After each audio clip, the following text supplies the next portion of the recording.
ఆంధ్రప్రదేశ్ ప్రభుత్వం భూములు, ఇళ్ల స్థలాలు, ఇళ్లకు సంబంధించి లోతుగా దృష్టి పెడుతోంది. ఆగస్టు 1 నుంచి ప్రజలకు కొత్త పట్టాదారు పాసు పుస్తకాలు ఇవ్వాలని నిర్ణయించింది.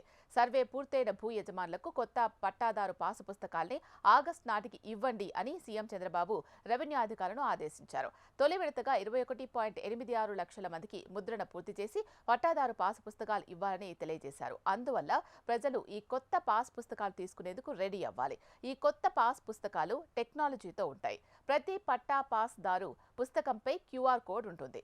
భూ యజమాని కోడ్ని స్కాన్ చేసి ఆధార్ కార్డ్ నంబర్ ఎంటర్ చేయాల్సి ఉంటుంది. వెంటనే భూ యజమాని భూమి వివరాలు వ్యక్తిగతంగా తెలుసుకునే వీలుంటుంది. ఆధార్ కార్డుతోనే భూమి పూర్తి వివరాలు మొబైల్ స్క్రీన్పై కనిపిస్తాయి. తమ భూములు ఎక్కడెక్కడ ఉన్నాయో యజమానులకు తెలియాలి అని చంద్రబాబు రెవెన్యూ అధికారులకు స్పష్టం చేశారు. ఈ పాస్ పుస్తకాలను ప్రజలు పొందడం ద్వారా వారి భూములకు మరింత సెక్యూరిటీ ఉంటుంది. కబ్జాలకు బ్రేక్ పడుతుంది.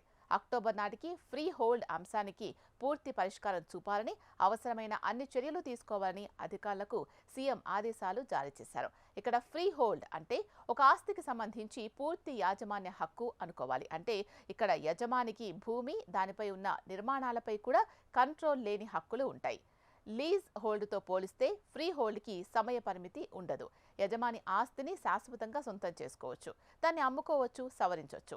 సీఎం ఆదేశాల ప్రకారం అక్టోబర్ నాటికి ఫ్రీ హోల్డ్ సమస్యలన్నీ పరిష్కారం కావాల్సి ఉంది.